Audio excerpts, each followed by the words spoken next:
Hello, I'm Onoja Simeon, and this is Honey Drops from the Sages. He who beats the drum for a madman to dance is no better than the madman. Now, it's usually very easy to look at people's actions and behavior and brand them all sorts of labels. But what is very difficult is for us to look inwards and ask ourselves what our action or inaction may have contributed to this behavior that we are so quick to criticize.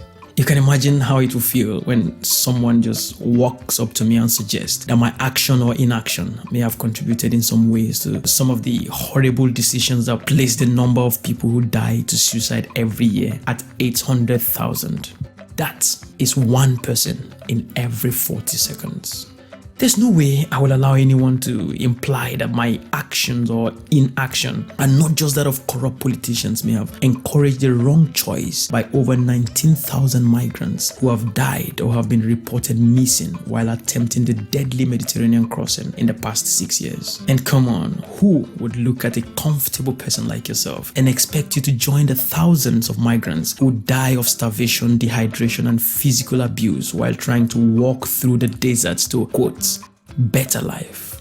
And it's obvious that you are too morally upright to be among those who have resorted to cybercrime and all the other vices that continue to dent our image. But maybe the question will sound more reasonable if I say, is there anything I'm doing to encourage such wrong decisions? Or is there anything I should be doing to stop the next person who would take his or her life in the next 40 seconds? And if that statistics by the World Health Organization is anything to go by, then between when I started this video and now, 3 people would have taken their own lives. In fact, it has been estimated by the World Health Organization that approximately 1.54 million people will die of suicide this year. And for most of us, when these questions arise, we are quick to point fingers at politicians and the institutions and other leaders. But permit me to reserve that discussion for another day and just try to take a closer look at myself and ask myself if there's any way I'm contributing to the statistics that I just reeled out. Studies have shown that adults and children as young as 18 months often adjust their behavior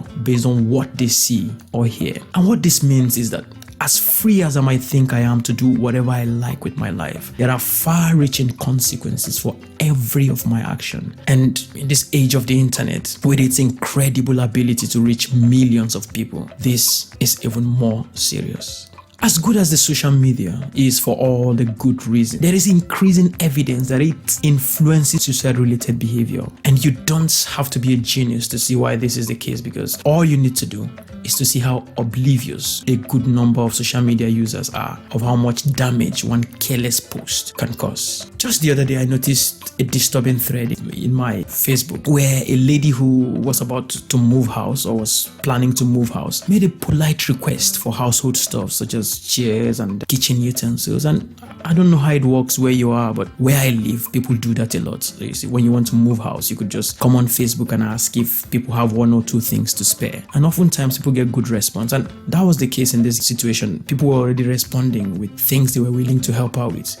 And then suddenly I saw this post from hell where a guy said, how about getting a job? And the response that followed broke my heart completely. The lady responded saying, I would if I was not disabled. Now you can imagine how that lady would feel simply because one insensitive person cannot simply scroll past a post without leaving an insensitive comment. And I also know most of us would have forgotten the tragic story of the 18-year-old lady who streamed her suicide on social media in 2016.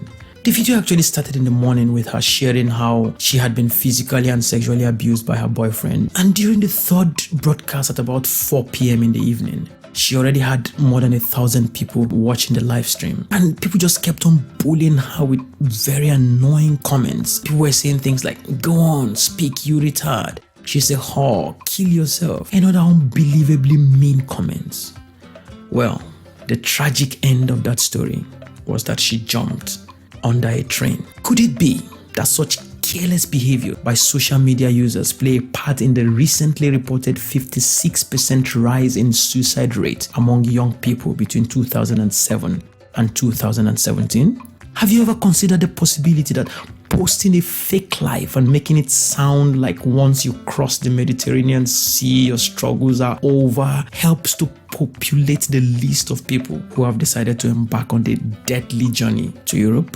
Maybe you should pause your criticism of the hush puppies for a minute and listen to the lyrics of your song and tell yourself sincerely if your influence on the millions of young people who see you as a role model is positive or negative. Maybe we should do a short maths here. So if by one careless post on social media, I influence 5 people per day, that will be over 1,800 people per year. And if each of those people go ahead to influence 3 people per day, I would have influenced almost 2 million people in 1 year. What this means is that I can affect either positively or negatively almost 20 million people in 10 years. And for those who have hundreds and thousands of followers on various social media platforms, you can now begin to sincerely tell yourself if you have been drumming for the madmen or for the wise men. You can't keep glorifying crimes and other vices and claim innocence in all of these things I mentioned earlier.